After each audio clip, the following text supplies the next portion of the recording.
إن الله وملائكته يصلون على النبي يا أيها الذين آمنوا صلوا عليه وسلموا تسليما اللهم صل على محمد وعلى آل محمد كما صليت على إبراهيم وعلى آل إبراهيم اللهم بارك على محمد وعلى آل محمد كما باركت على إبراهيم وعلى آل إبراهيم أما بعد میرے انتہائی قابل احترام اسٹاف ممبران طلباء، آج ہم سارے اس حال کے اندر جس شخصیت کی ولادت کا دن منانے کے لیے جمع ہوئے ہیں وہ کوئی ایسی ہستی نہیں ہے کہ جو لاکھوں میں سے ایک ہو، وہ ایسی ہستی بھی نہیں ہے جو کروڑوں میں سے ایک ہو،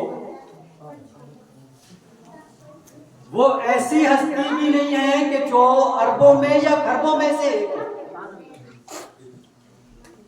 بلکہ وہ ایک ایسی ہستی ہے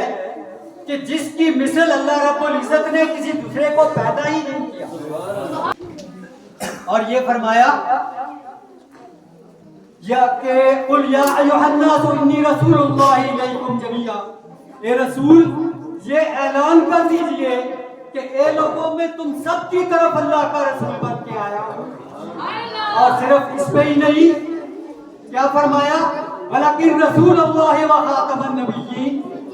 کوئی کالا ہے یا گورا، کوئی آسٹریلیا کے اندر رہتا ہے یا امریکہ کے اندر، کوئی ایشیا کے اندر رہتا ہے یا وسطی یورپ میں، ان سب کی طرف میں رسول بن کے آیا ہوں، اور میں ان سب کی طرف رسول ہی بن کے نہیں آیا بلکہ میں کیا ہوں، میں خاتم النبیین ہوں، وہ سلسلہ جو حضرت آدم سے شروع کیا گیا آج وہ سلسلہ مکمل ہو گیا، اور مجھ سے پہلے آنے والے جتنے پیغمبر تھے وہ کسی قوم کی طرف آتے تھے، کسی قبیلہ کی طرف آتے تھے، کسی ملک کی طرف آتے تھے، کسی خاص بستی کی طرف آتے تھے، لیکن میں سب کی طرف اللہ کا رسول بن کے آیا ہوں۔ اللہ رب العزت نے اس کائنات کو تخلیق کرنے کے بعد اس کے اندر جمادات اور نباتات اور حیوانات کو پیدا کیا، اور ان ساری چیزوں کو انسان کی خدمت میں لگایا، اور لگانے کے بعد کیا اعلان فرمایا کہ ما خلقت الجن والانس الا لیعبدون، میں نے جنوں اور انسانوں کو اپنی عبادت کے لیے پیدا کیا ہے کہ ان انسانوں کا کام کیا ہے، یہ میرے ذکر کو بلند کریں گے، اور اس کے آخر میں کیا اعلان فرمایا ورفعنا لک ذکرک، آپ کے ذکر کو میں بلند کروں گا۔ یہ ساری مخلوق، یہ ساری جمادات، یہ ساری نباتات، یہ سارے حیوانات اور یہ انسان اور جن، یہ سارے مل کے میرے ذکر کو بلند کریں گے، لیکن اے نبی آپ کے ذکر کو میں بلند کروں گا۔ قرآن میں فرمایا کہ ان کنتم تحبون اللہ فاتبعونی یحببکم اللہ، اگر تم اللہ سے محبت کرتے ہو تو اس کے لیے اللہ کی ایک شرط ہے، اور وہ شرط کیا ہے، فاتبعونی، تمہیں میری اتباع کرنی ہوگی۔ اللہ تم سے محبت کرے گا، لیکن شرط کیا بتا دی کہ تمہیں میری اتباع کرنی ہوگی، بلکہ آپ کو جو کلام دیا گیا وہ بھی دنیا میں یکتا کلام ہے، وہ بھی لاسانی کلام ہے، وہ بھی بے مثل کلام ہے، اور اللہ پاک نے چیلنج کر دیا کہ وَإِن كُنتُمْ فِي رَيْبٍ مِّمَّا نَزَّلْنَا عَلَىٰ عَبْدِنَا فَأْتُوا بِسُورَةٍ مِّن مِّثْلِهِ، اگر تم میں سے کسی کو یہ شک ہے، یہ شبہ ہے کہ میں نے اپنے اس بندے پہ جو کلام نازل کیا ہے، تو کھلا چیلنج ہے تم سب کے لیے، فَأْتُوا بِسُورَةٍ مِّن مِّثْلِهِ، تم جاؤ اس جیسی ایک صورت بنا کے لے آؤ۔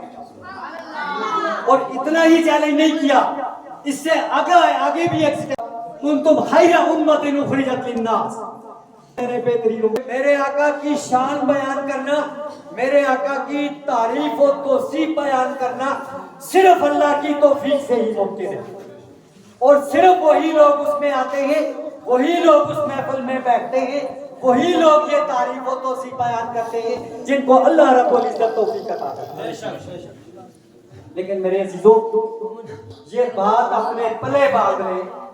کہ اگر ہم اپنے آقا کی صرف تعریف کریں، صرف توصیف بیان کریں، اس کی ذات صفات کو بیان کریں، لیکن ان کے کہنے پہ ہم نہ چلیں، ان کی باتوں پہ ہم عمل نہ کریں، تو پھر ہمارا انجام اچھا نہیں ہو سکتا۔ تو میرے عزیزوں، اس بات کو پلے باندھ لو کہ